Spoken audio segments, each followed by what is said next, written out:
ఒకరోజు వాయిదా పడిన ఇంత ఘనంగా జగన్మోహన్ రెడ్డి గారిని దీవించడానికి ఆశీర్వదించడానికి మీ అందరూ రావటం ఆనందంగా ఉంది.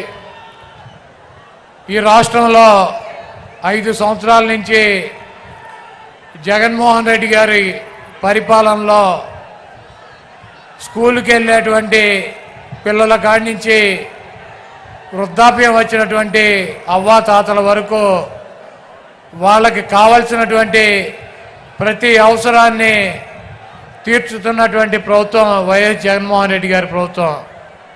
ఈరోజు గ్రామాన వార్డున సచివాలయాలు ఏర్పాటు చేసి వాలంటీర్ వ్యవస్థను తీసుకువచ్చి ప్రజలకు అందించాల్సినటువంటి ప్రతి సౌకర్యాన్ని డైరెక్ట్గా మధ్యలో ఎటువంటి దళారులు లేకుండా ప్రజల ముందుకి పాలన తీసుకొచ్చినటువంటి గాంధీ గారు కళ్ళకన్నటువంటి గ్రామ స్వరాజ్యాన్ని తీసుకొచ్చినటువంటి నాయకుడు జగన్మోహన్ రెడ్డి గారు.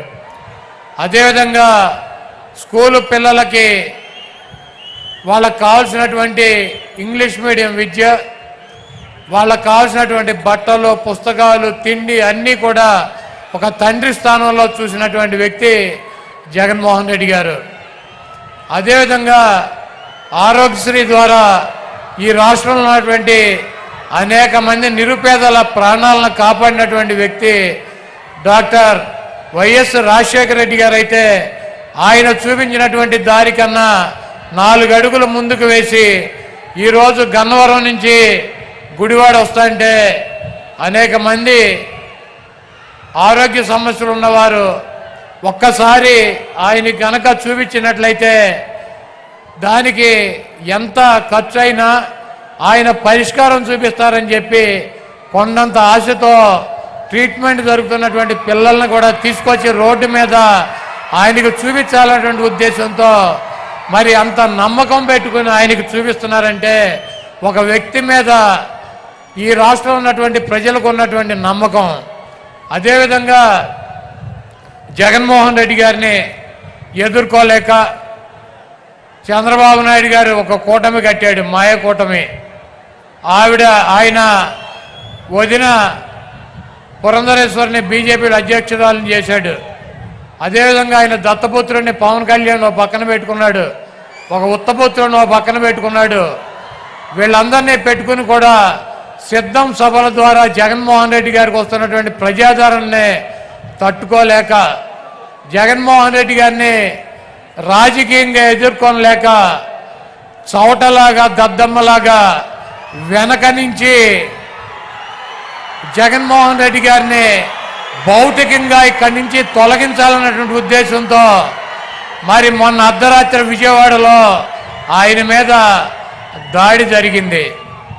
ఆయన ఎప్పుడూ ఒకటి చెప్తూ ఉంటాడు, పైన ఉన్నటువంటి దేవుడు ఆశీస్సులు ఉన్నాయి, ఇక్కడ ఉన్నటువంటి ప్రజల ఆశీస్సులు ఉన్నాయని చెప్పి.